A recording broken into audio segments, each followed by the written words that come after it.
holiday tradition in Henrico hit with unexpected humbug. The Cultural Arts Center at Glen Allen says someone damaged their 40-foot tree with a chainsaw just weeks away from their annual tree lighting. Now they're calling on the community for a Christmas miracle of sorts. 8 News reporter Danelle Dukin live in Henrico with this story. Danelle.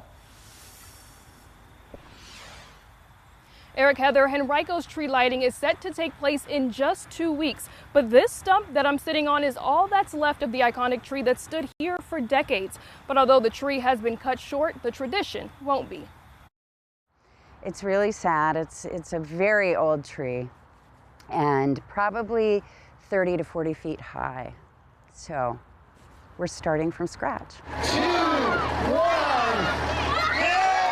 What was once the centerpiece of Henrico's Cultural Arts Center tree lighting for 26 years has now been reduced to this stump. We came in and just noticed something a little funny over here. Amy Holland is the Director of Development for the Cultural Arts Center at Glen Allen. She says on Monday, a staff member noticed part of the massive tree had fallen, but a closer look revealed something more sinister. We realized these were deep cut marks and they had to have been made with a chainsaw.